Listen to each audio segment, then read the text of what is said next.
Bienvenue sur les voies de l'amour. Ici, on explore l'amour avec un grand A, dans toutes ses formes et toutes ses dimensions. Avec des voix qui nous inspirent, qui nous guident, qui nous éclairent. Alors, si ce contenu résonne pour toi, pense à liker, commenter, partager et t'abonner pour ne rien manquer de nos prochaines interviews.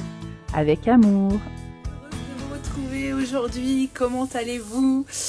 Et je suis en joie, en ce début d'après-midi, de retrouver une amie que je n'ai pas encore interviewée. Donc, je suis en joie de vous la présenter pour ceux qui ne la connaissent pas encore. J'ai nommé Mélodie Cuevas. Et on va parler aujourd'hui d'abondance. On va parler d'abondance dans tous les domaines de vie. Et on va surtout voir comment débloquer les petites choses qui viennent un petit peu freiner justement notre élan de vie. Et puis, quelles sont les solutions du coup que Mélodie propose, entre autres. Mélodie, je vois ta demande. Donc, je lance.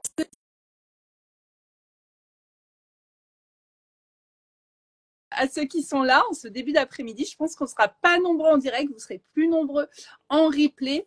Donc ceux qui nous rejoignent en replay, n'hésitez pas à poser aussi vos questions. Coucou ma Mélodie. Coucou Cathy, ça va? Ça va et toi? Oui, dis-moi, est-ce que tu m'entends bien parce que j'ai mis les écouteurs, j'ai la musique à côté, je suis à la salle de sport. Ou sinon je les enlève. On t'entend là, donc vous nous direz. Hein, ouais. Il y a Fabien qui est connecté, alors on entend un peu de voix derrière. Ouais. Sinon j'essaye sans les écouteurs, tu me dis si c'est mieux? Vas-y, essaye. Alors. On te dit. Et ça me laisse le temps de vous dire que vous retrouvez aussi le replay, tous les replays de ces voix de l'amour, également des enquêtes d'amour, parce que ça fait quelques années maintenant que j'enquête sur ce sujet-là, et bien sur ma chaîne YouTube. Et puis Mélodie, notre interview sera sur YouTube également. Et écoute, on entend moins le bruit derrière là. Ouais, j'ai fermé la fenêtre aussi à côté, donc c'est ça. Donc on ça devrait être un peu mieux. Écoute, je suis contente de te voir aussi toute seule aujourd'hui parce que souvent, tu es accompagnée de ton compagnon, Jonathan Denier.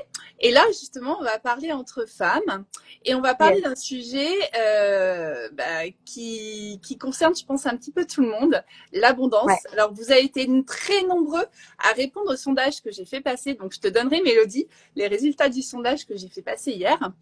Mais avant tout, et voilà, comme je disais à ma communauté en intro, je voudrais que tu puisses te présenter parce que c'est la première fois qu'on fait une interview ensemble. Donc, ta manière présentation pour aujourd'hui, en tout cas, parce que tu as plusieurs casquettes, comment tu te présenterais aujourd'hui pour ceux qui suivent les voies de l'amour? Alors, c'est pas une question si facile finalement de se présenter. Parce que souvent on se présente, on dit l'âge qu'on a, quel métier on fait, et puis voilà. Alors que finalement on est beaucoup plus que ça.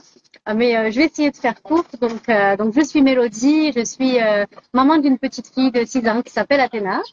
Et je suis une passionnée d'apprentissage du cerveau humain, de l'énergie, de tout un tas de choses. Et sinon, oui, j'ai plusieurs casquettes. Donc, je propose des immersions avec mon conjoint, mon futur mari qui est Jonathan Demier. Je suis aussi facilitatrice récemment en constellation familiale et en énergétique. Donc, on va dire que ce qui me passionne le plus dans la vie, c'est ça. C'est être à l'écoute de l'autre et aller chercher justement quelles sont les problématiques que l'on peut rencontrer pour aller débloquer ces petites choses qui parfois peuvent être très pesantes et qui parfois peuvent nous freiner dans notre chemin justement vers l'abondance, vers ce chemin d'être soi, qui peut paraître facile mais finalement qui ne l'est pas pour tous. Et souvent comment on a grandi, comment on a évolué dans notre famille. Voilà, moi c'est mon histoire et donc je pense que c'est bien évidemment pour ça que je me suis dirigée vers tout ça, vers cette croissance personnelle. Et aujourd'hui, je m'épanouis vraiment pleinement dans ça. Et voilà, et je pense que je me dis toujours que dans notre histoire, dans nos expériences de vie, dans nos difficultés, finalement, se cache un cadeau. C'est parfois un cadeau mal emballé, mais c'est un cadeau qu'il y a derrière. Et en tout cas, pour moi, ça l'a été. J'avais l'impression d'être quelqu'un avec beaucoup de blocages, beaucoup de chaînes, qui avait beaucoup de mal à s'accepter, à se voir, à s'entendre. Et aujourd'hui, ben voilà, c'est tout un travail que j'ai fait pour arriver à faire ne serait-ce que une story, pour arriver à être en live avec des gens, pour arriver à parler devant des centaines de personnes. Chose qui, il y a quelques années, m'aurait été impossible.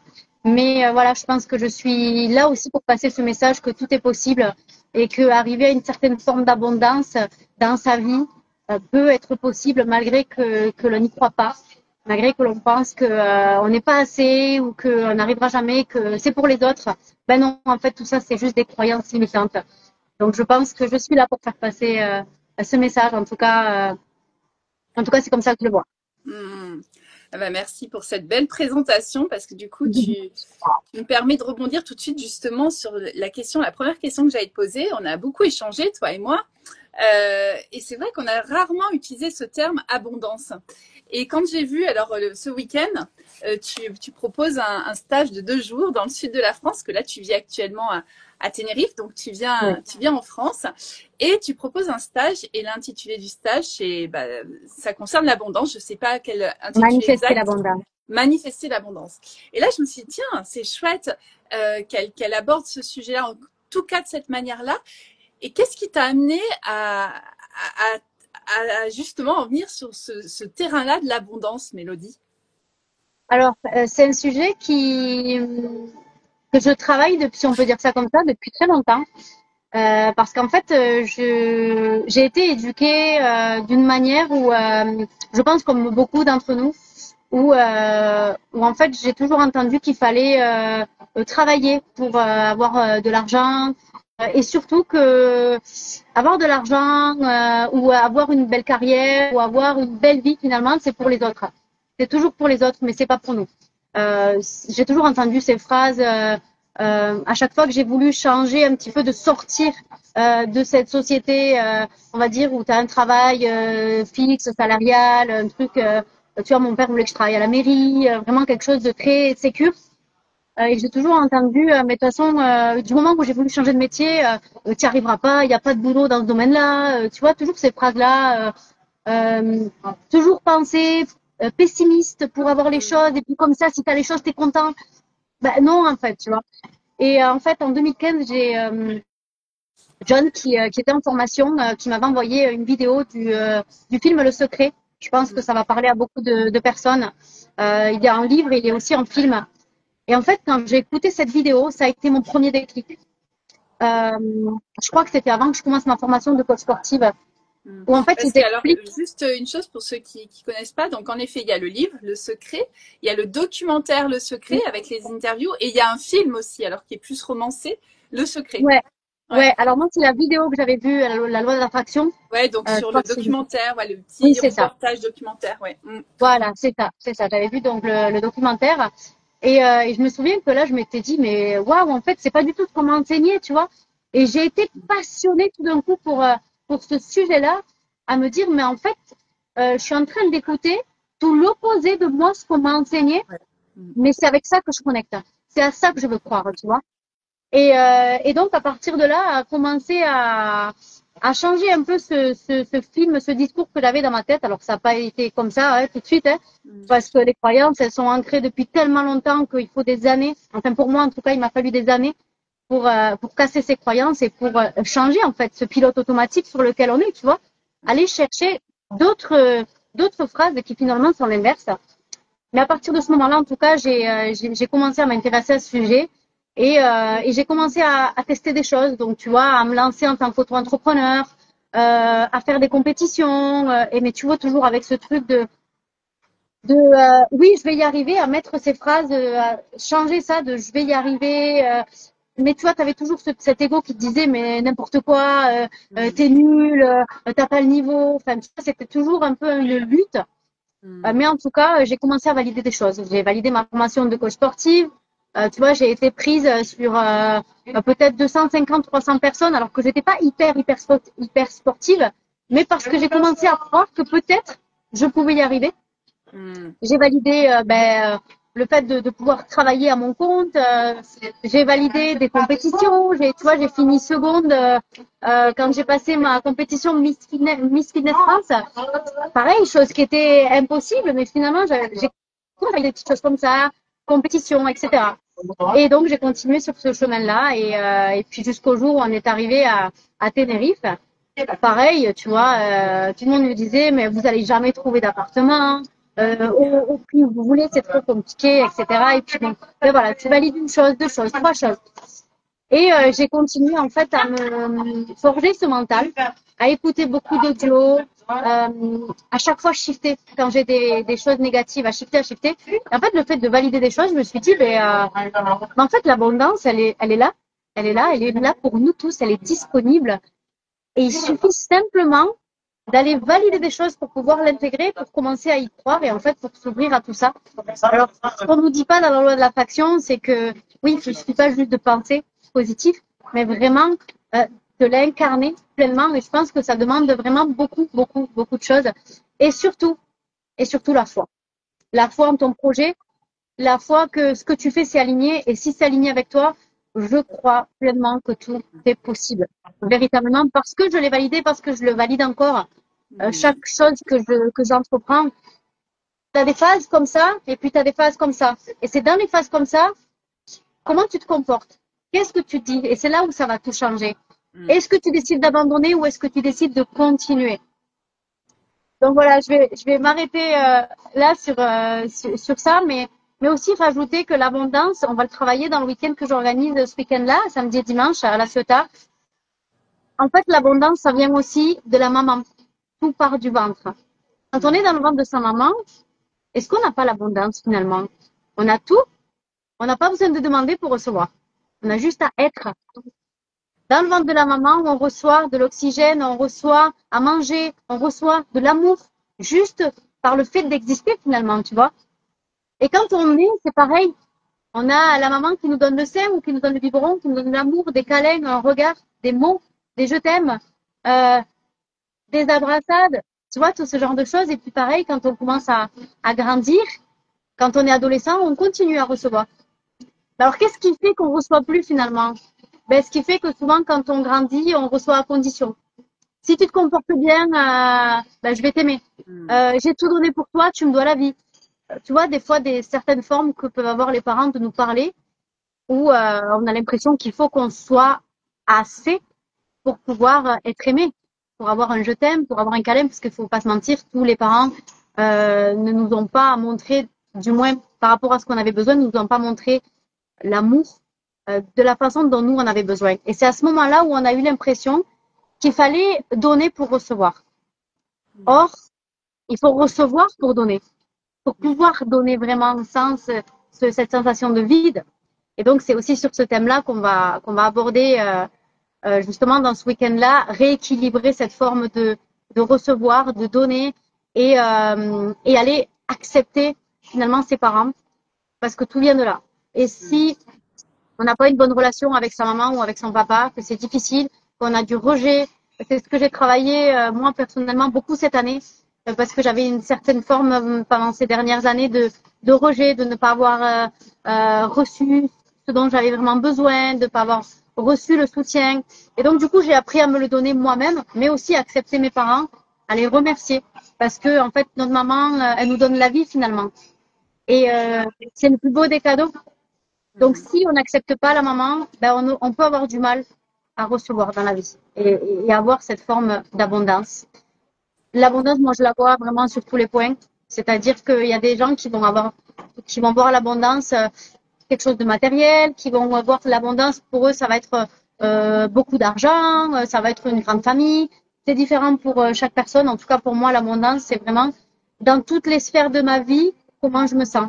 Comment je me sens avec ma famille, comment je me sens avec l'argent, comment je me sens avec ce que j'ai, avec le matériel, avec ma foi. Tu vois, ça peut être différentes choses finalement. Et moi, c'est vraiment comme ça que je le vois. C'est dans toutes les sphères de ma vie, comment je me sens.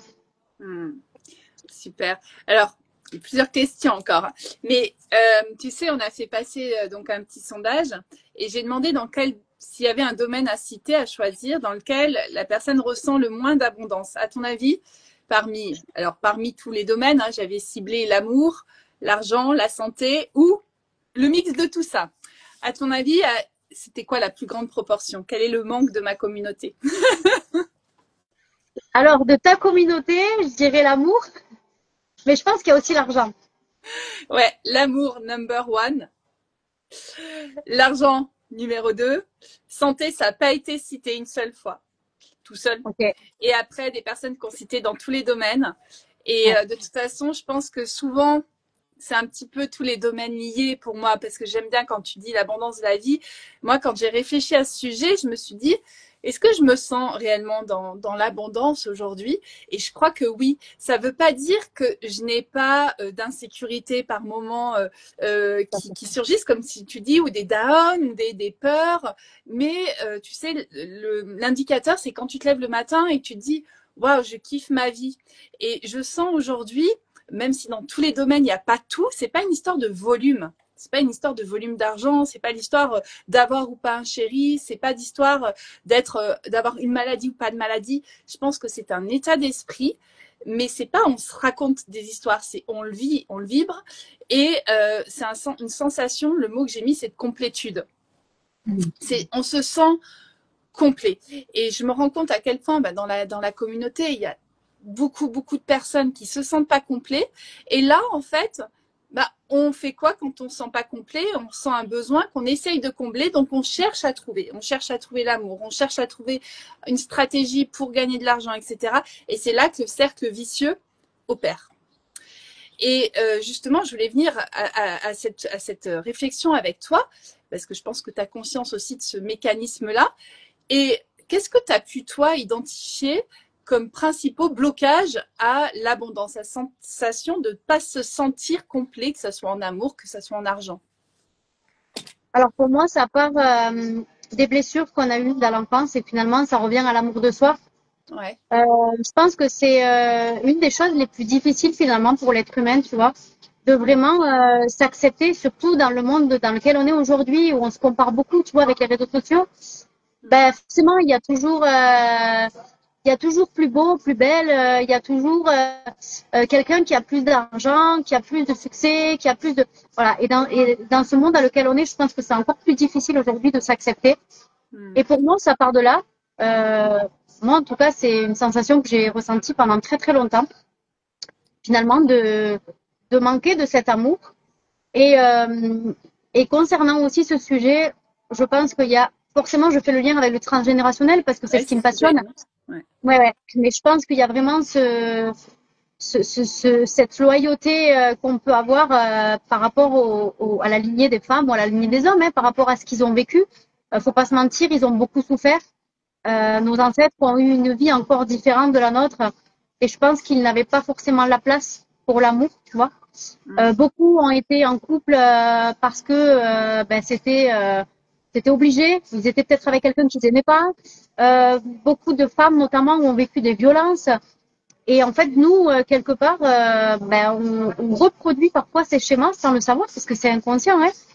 Et parfois, certaines personnes peuvent avoir la sensation de toujours, soit toujours tomber sur la mauvaise personne, ou ne pas arriver à trouver quelqu'un qui leur convient, soit parce qu'il y a cette sensation de vide, cette sensation que nous, on n'a pas envers nous-mêmes, ou soit parce que finalement, on reproduit des choses, on n'a pas conscience. Tu vois, tu as des gens qui vont dire, mais pourtant, j'essaye, tu vois, de trouver la bonne personne, mais je tombe toujours sur un pervers narcissique ou ce genre de choses. Et là, il faut aller creuser. Là, il faut aller creuser sur qu'est-ce qui s'est passé, comment a vécu l'amour ta mère, ta grand-mère, toute la lignée, tu vois. Et très souvent, je me suis rendu compte, notamment avec la formation cette année que j'ai passée, que très souvent, il y a un lien derrière qui ne nous appartient pas. Et parfois, juste d'aller mettre en conscience ça et aller essayer de débloquer ça, parfois, ça peut vraiment débloquer ce chemin justement vers l'amour. Je pense que c'est bien plus profond que trouver la bonne personne, se mettre avec quelqu'un et puis attendre qu'il y ait l'âme sœur qui arrive ou quoi, tu vois. Je pense que parfois c'est simplement des schémas qu'on répète sans s'en rendre compte. C'est aussi simple que ça, tu vois. Et donc, dans tes outils, alors que j'ai pu tester, expérimenter, parce que j'aime bien justement interviewer des personnes qui ont été pour moi des rencontres, et Mélodie, tu es une très belle rencontre pour moi. Donc, et dans cette rencontre, j'ai pu du coup tester, expérimenter des ressources, des outils que tu utilises. Donc, il y a en effet les constellations familiales. Et là, c'est juste bluffant. Honnêtement, donc moi j'ai pu un peu observer. Alors j'ai pas été constellée, mais comme tu le dis, hein, quand on participe aux constellations, on joue les rôles. Hein, ça peut être le rôle de la maman, du papa, peu importe le sexe. On pourrait dire on y croit, on n'y croit pas. Dites-vous pas, on y croit, on n'y croit pas. Vivez l'expérience et puis après on voit, mais c'est vraiment, mais quand je dis bluffant, c'est plus que bluffant. Donc il y a déjà cet outil qui permet justement de débloquer des choses qui se jouent dans l'espace plus qu'inconscient. Moi avec l'hypnose je travaille l'inconscient, mais toi c'est au-delà, c'est pas l'inconscient, c'est quelque chose qui est énergétique et qui appartient à nos lignées, à nos ancêtres. Donc voilà, je reviendrai peut-être sur ce que toi tu crois, tout ça. Et puis après, il y a un autre outil aussi que tu utilises, la Kundalini. Donc tu es facilitatrice, c'est ça, de Kundalini. Et là, c'est magique aussi. Alors, on libère plus émotionnel là, de la personne, il me semble. Hein. C'est un autre travail, c'est une autre approche. Oui, là, ça va être plus justement par rapport à l'amour de soi. Moi, c'est quelque chose qui m'a beaucoup aidé. Je dirais que c'est plus personnel, hein, puisque c'est vraiment aller réveiller son énergie vitale, hein, cette énergie qui est là, qui est en nous. Et finalement, voilà, pareil, on se coupe de tout ça. Et moi, ça m'a beaucoup aidé à titre personnel, justement par rapport à ça, par rapport à l'amour de moi, de réveiller des parts de moi, tu vois, cette part féminine notamment, cette part de force, de puissance que j'avais très, très, très bloquée. Et en fait, au moment de faire ma formation, c'est là où j'ai senti que ça s'ouvrait et je me suis reconnectée à ce corps. Ça m'a beaucoup, beaucoup aidé. Je dirais que ça, c'est à titre personnel. Et les constellations, ça vient m'ouvrir à plus grand. Ça vient libérer les anciennes générations et nos descendants aussi. C'est vraiment les deux techniques. Pour moi, je pense que c'est pas pour rien que je suis arrivée à me former dans ces techniques-là. C'est pour moi les deux techniques qui m'ont vraiment débloqué ce qui manquait. J'ai travaillé sur le transgénérationnel d'une autre façon. Parce que justement j'avais cette sensation à une époque d'être bloquée par rapport à mon succès, par rapport à ma réussite professionnelle. Je sentais qu'il y avait un palier que je n'arrivais pas à débloquer et j'ai fait une technique avec une personne qui travaille avec un pendule et en fait elle va aller voir, le pendule s'arrête à différentes choses et en fait j'avais effectivement dans le transgénérationnel soi-disant une malédiction, qui avait un sort, tu vois, qui avait été jeté à ma famille à la 4e génération et elle a débloqué par rapport à ça. J'avais une interdiction, alors comment c'était? Interdiction à la réussite, quelque chose comme ça. Donc tu vois, déjà tu entends ça, waouh, tu te dis c'est fort quoi. Et après, j'ai continué avec alors toi qui es quand même, Mélodie, je te connais, tu es quand même cartésienne. Ça aussi, tu m'en as jamais parlé de ça. Tu vois, tu es quand même très cartésienne aussi. Oui. Quand tu me dis le pendule et tout ça, là, ou que je te dis, par exemple, le transgénérationnel, tu crois en quoi, en fait? Comment ça s'explique pour toi, tout ça? Parce que les résultats, on va pas y revenir dessus, sont là. Moi, j'ai pu tester, j'expérimente beaucoup de choses. Mais toi, comment tu expliquerais déjà, voilà, c'est que tu y crois. Si tu vis tout ça, tu crois en quelque chose. C'est quoi cette croyance au-delà de c'est possible, parce qu'on entend bien que tu es aujourd'hui, hein, ce que tu veux défendre, ce qu'on sent, c'est si c'est possible. Voilà. Mais qu'est-ce qui te fait croire que c'est possible au-delà des résultats? Alors, déjà plus jeune, mes parents m'emmenaient à l'église tous les dimanches. Donc j'ai toujours une certaine foi en Dieu, malgré que oui, je viens d'une famille aussi quand même très terre à terre, malgré qu'il y avait cette croyance en Dieu, très cartésien, je suis très mentale, et en fait j'ai quand même eu toujours cette croyance. Mon papa venait prier au bord de mon lit. Je me souviens quand j'étais petite, quand je pleurais, quand j'étais triste, je me souviens que je faisais des prières et tout ça. Et puis après, j'ai arrêté d'aller à l'église parce qu'il y avait quelque chose qui me dérangeait par rapport à la religion. J'ai commencé à m'ouvrir un peu plus spiritualité, si on peut dire ça comme ça. Et ce qui m'a dérangé, c'est d'être dans une case. Mais j'avais quand même toujours ce truc qui me connectait à quelque chose de plus grand. Alors après, j'ai commencé à appeler ça l'univers. Mais finalement, je me suis rendu compte que c'était pareil, tu vois. Dieu, l'univers, la source, peu importe de comment on peut l'appeler. Quand j'ai commencé à valider des choses, en fait, j'ai toujours senti qu'il y avait quelque chose de plus grand. qu'il y avait une certaine forme de magie, tu vois, d'invisible qui m'aidait à avoir cette force-là, tu vois. Et donc, comment je l'explique je sais pas si ça s'explique, je pense que ça se vit. Ouais. Je pense que ça se vit véritablement. Je sais pas, mais pour moi, c'est ça qui me permet d'avancer aujourd'hui. C'est vraiment d'être connecté à cette étincelle, d'être connecté à ce feu qu'on a en nous, à cette foi. Je peux pas. Pour moi, il y a ouais. pour moi, il y a pas quelque chose de bizarre ou de perché, en fait, tu vois. C'est quand tu vois ce monde, quand tu vois ne serait-ce que comment on crée un bébé, comment on donne naissance, ça s'explique pas, tu vois. Et c'est magique. Magique. Ouais. Ben, pour moi, c'est la même chose. Et tout ce qui touche aux constellations familiales, justement, à cet inconscient, ben, en fait, on appartient à un système familial, tout simplement, comme les constellations qu'il y a dans le ciel. Si tu enlèves une étoile, la constellation, elle est déséquilibrée. Elle est plus la même. Ben, c'est exactement pareil, en fait, quand on vit une constellation. C'est qu'on a besoin de toutes les étoiles, de toutes les personnes de la famille pour arriver à être équilibré. C'est tout simplement ça. Et parfois, on va chercher des choses hyper complexes, alors que finalement, ça n'est pas tant que ça. Je pense qu'il y a des choses dans la vie qui sont pas forcément scientifiquement prouvées, qui sont pas visibles et pourtant qui sont là. Et c'est simplement croire qu'on n'est pas tout seul en fait sur Terre et qu'il y a peut-être une autre forme de vie, tu vois. Il y a peut-être une énergie plus grande. Simplement s'ouvrir à ça. Et pour moi, en tout cas, c'est ce qui m'aide au quotidien à réaliser mes projets, à sentir justement que je suis vivante, à sentir que j'ai une force qui me soutient. Ouais, je te rejoins beaucoup. Tu sais, quand je fais vivre les voyages sous hypnose, ce que je dis souvent pour décrire, c'est de permettre à chacun de ressentir quelque chose qu'on ne peut pas sentir quand on garde les yeux ouverts sur ce qu'on croit être l'unique réalité. Bien sûr qu'il y a la réalité là, mais il y a une autre pour moi réalité et qu'on peut sentir simplement dans un espace que j'appelle de silence, même s'il peut y avoir de la musique, de la voix, etc. Mais c'est en fermant les yeux, c'est en faisant silence avec le brouhaha mental, c'est en se posant le corps aussi. Et c'est là que ça rejoint un peu le travail que tu fais avec la Kundalini, hein, qu'on va sentir qu'il y a autre chose. Et puis moi, j'aime connecter avec cette lumière. Alors certains l'appellent l'âme, l'autre le cœur, l'autre le divin. Et c'est pour ça que je voulais voir toi par rapport à tes croyances, mais tu as bien expliqué qu'il n'y a pas forcément de nom. Et je crois que la plus grosse connerie qu'on a fait et qu'a fait les religions, c'est donner des termes hein, comme le Christ ou je ne sais quoi.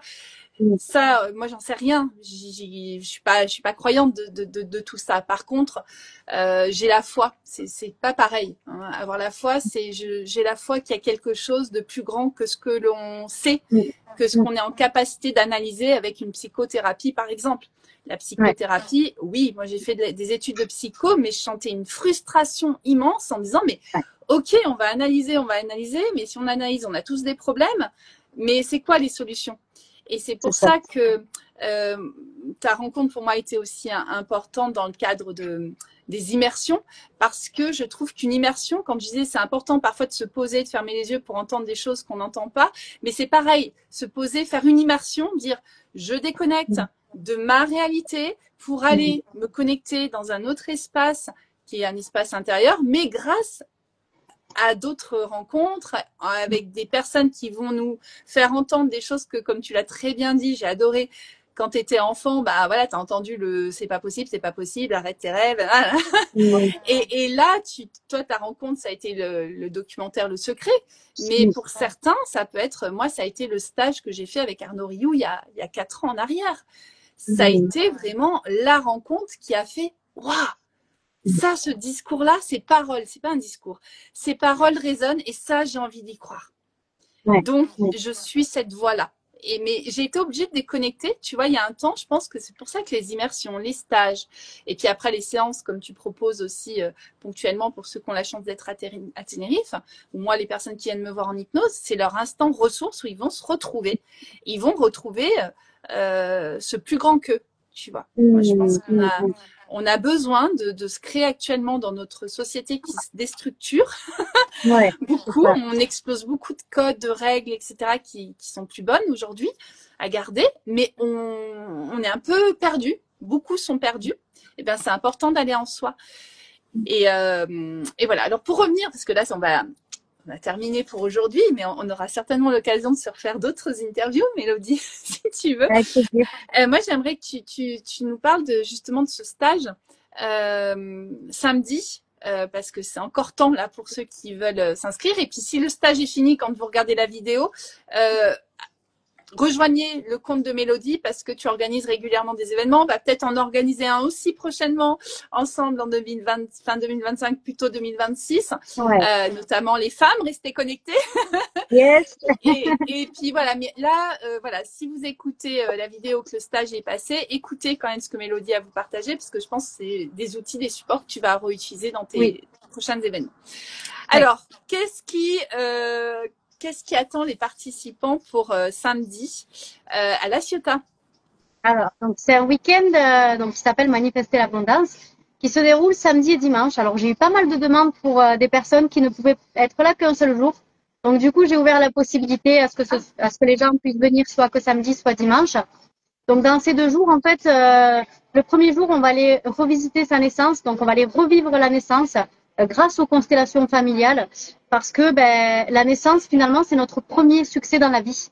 Donc, allez voir comment on est né, de quelle façon on est né, ce qu'on a pu ressentir, ce qu'a pu ressentir notre maman, prendre dans les bras ses parents, revivre ce moment-là, peut nous donner déjà des informations. Pendant cette constellation, on va aller voir aussi notre relation avec l'abondance et avec le succès. Parce que parfois, il y a des blocages. Je l'ai vécu ce week-end, je l'ai fait sur un jour ici et voilà, il y avait beaucoup de résistance avec certaines personnes, notamment par rapport à l'argent. Parce que peut-être avec le papa ou avec la maman, ça a été mal géré. Il y a eu des soucis. Donc, nous, forcément, par amour, inconsciemment, on continue à reproduire les mêmes schémas. Donc voilà, ça sera pour le premier jour. Le second jour, le dimanche, on va aller travailler sur un projet. Donc un projet qu'on a envie de mettre en place. Par exemple, monter son entreprise, je sais pas moi, justement, faire une immersion, que ce soit projet personnel ou professionnel, vendre une maison. On va aller travailler sur ça, voir s'il y a des blocages, justement, des freins, et aller travailler sur justement les blocages que l'on peut avoir par rapport à ça. Et on va aussi avoir un breathwork, coucou Malika, avec Rachel qui habite là-bas, qui habite le Bossé, je crois, si je ne me trompe pas. Et on va travailler justement aussi avec le breathwork, avec la respiration. On va aller travailler sur ce thème-là. Et voilà, juste la petite parenthèse, j'ai eu des super échos. Une copine qui connaissait pas Rachel, qui m'a dit j'ai fait une séance de breathwork avec une fille qui s'appelle Rachel, tout ça. Alors je lui demande un peu plus. Je vois très bien. Elle me dit c'était super. Et voilà, c'est vraiment une experte dans ce domaine-là et elle va vraiment pouvoir aussi apporter à ce stage. Oui, je pense que ça va être très beau. Et puis donc ça se passera à La Ciotat, à l'hôtel de Malika qui est connecté. Malika qui est là. Malika. Donc voilà pour ces 2 jours. Et puis comme tu le disais tout à l'heure, on prévoit quelque chose ensemble et puis justement avec Rachel aussi. Pour certainement début 2026. Donc, restez connectés par ici. Je pense que on va prévoir de très très belles choses avec nos 3 énergies. Ça va être très grand et nos 3 compétences finalement, même plus. Mais voilà, on va prévoir quelque chose de très très beau, notamment pour les femmes. Donc là, on vous a un peu spoilé, mais bon, on donnera les infos dans quelques temps. On donnera les infos, voilà. Et de toute façon, alors je sais plus qui disait tout à l'heure. Sauf Pile, je sais pas si tu connais, toi. On a tous besoin de repères. Justement, oui, c'est ce qu'on disait. On a tous besoin de repères. Et pour moi, ces stages, ces immersions sont l'occasion de se retrouver et de se soutenir. Tu vois, c'est un peu comme trouver des compagnons de cordée pour moi. Tu sais que j'ai écrit un livre avec une amie que j'ai rencontrée justement lors du premier stage que j'ai fait. Je te disais tout à l'heure d'Arnaud Rioux. Et ça a été la rencontre avec beaucoup cette voie-là spirituelle et puis la rencontre de ma Carole Vallée, qui est devenue une amie et avec qui on a coécrit un livre. Tout ça pour dire qu'il se passe des choses magiques dans ces immersions-là. C'est pas simplement du superficiel, c'est pas simplement on va se raconter des histoires, on va vivre des petites expériences. Non, c'est vraiment transformateur et moi je pense que c'est essentiel aujourd'hui parce qu'on a besoin de se recréer des repères. Parce que oui, on a tous besoin de repères, mais il n'y en a plus. En tout cas, moi, ceux qui avaient, ils me convenaient plus, toi non plus. Tout ce qu'on t'a dit, bah voilà, le fonctionnariat, etc. Moi, j'ai démissionné de l'éducation nationale, tu vois, il y a 4 ans. Et c'est pareil, une famille de fonctionnaires, pédagogues, quoi, toi, plus cette voie-là. Et là, dire, allez, on explose tout ça. Mais du coup, dire, tu te retrouves un peu seule. Et c'est très anxiogène à ce moment-là. Ouais. Si vous ressentez cette forme d'angoisse-là, souvent, c'est le début, en fait. On explose un peu tout, on se sent plus bien dans sa vie. Eh bien, c'est l'occasion de venir nous rejoindre, de rejoindre sinon d'autres groupes, d'autres immersions.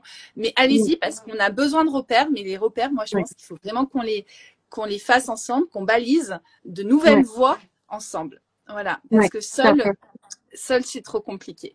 Ça, c'est trop compliqué. Et encore plus dans ces moments-là, finalement, où parfois on a tendance à se retirer encore plus et puis, tu vois, et puis se recroqueviller, rester un petit peu dans notre caca. Et non, en fait, c'est à ce moment-là où il faut sortir, aller voir du monde. Et je reviens à cette notion de repère aussi où c'est important de se sentir entouré de personnes qui sont aussi équilibrées parce que dans ces domaines-là, et je comprends pourquoi il y a des gens qui pensent que c'est perché parce que oui, il y a de tout encore une fois, tu vois. Et il y a des gens qui sont très très connectés tout là-haut mais qui n'ont pas les pieds en bas. Et c'est important d'être très ancré justement quand on travaille sur tout ça parce que si on est tout là-haut, on n'est pas connecté au monde de terrestre, tu vois, dans lequel on est. Et c'est aussi important de trouver cet équilibre. Donc ça, je voulais le rajouter vraiment que les gens se sentent en sécurité d'être avec des gens qui sentent justement, qui sont ancrés, qui sont là, tu vois. C'est bien d'être connecté, mais c'est bien aussi d'être ici. Carrément. Donc voilà, c'est quelque chose que j'ai beaucoup aimé dans ton énergie, ce que je disais tout à l'heure. C'est-à-dire que là, on a parlé de choses, on a parlé d'invisible, etc. Mais tu es quelqu'un qui incarne pour moi aussi cet équilibre entre connexion céleste et connexion terrestre. Et c'est ça qui est merveilleux. Et puis Malika, alors voilà, ça sera le mot de la fin, qui nous dit merci l'amour sacré, parce qu'en effet, grâce à l'immersion, et là on peut dire que c'est grâce à l'immersion, elle a retrouvé l'amour, l'amour vrai, et comme quoi, alors elle l'a pas trouvé sur place, c'est pas qu'elle a trouvé un compagnon sur place. Il y a des belles rencontres qui peuvent se faire aussi, mais voilà, c'est tellement transformateur, tellement qu'il y a des choses qui se transforment en nous, que c'est fou parce qu'on dit waouh, ça y est, ça arrive, mais pas par la méthode qu'on pensait, ça vient sans méthode justement. C'est ça. Donc il faut apprendre à fonctionner différemment, et ça demande de l'entraînement aussi. Et à se faire confiance. Et de la confiance, C'est ça. À se faire confiance que tout est là en fait. Ça dépend que de nous finalement, tu vois. Et oui, avoir des aides extérieures, ça nous aide. On a tous besoin des autres, on a tous besoin de connecter. On est tous finalement enseignants et élèves à la fois, tu vois. Et je crois que la vie c'est ça. Et se faire confiance, je pense que c'est aussi la base. Qu'il y a des outils externes, mais finalement on a tout déjà en nous. Et c'est soutenir, et c'est ça qui est chouette dans tes immersions, parce qu'on est à la fois, moi je suis intervenue pour l'hypnose, pour le voyage sous hypnose, et puis à la fois j'ai pu profiter de toutes les autres expertises qu'il y avait au stage, et c'est un partage qui est très riche. Donc, je suis en joie de te retrouver très vite. Alors, ce week-end, peut-être que je viendrai vous faire un coucou, mais moi, je travaille le mardi. Donc, pourquoi pas. Voilà, si je me décide dernière minute, je viendrai au moins vous faire un coucou. Avec grand plaisir. Et puis, merci Mélodie. Merci à toi. Interview, donc à retrouver sur YouTube. Également, je pense d'ici la fin de semaine ou semaine prochaine, mais je vais essayer de le mettre rapidement, peut-être parce que comme il y a le stage ce samedi. Voilà, des bisous à tous. Merci, bisous à tous et merci Cathy pour l'invitation. T'embrasse très fort et j'espère que tu vas trouver mon anniversaire. Oui. Et je t'envoie mes petits podcasts très vite pour les nouvelles. Yes. On s'appelle. Merci. Allez, ciao, ciao. Ciao tout le monde.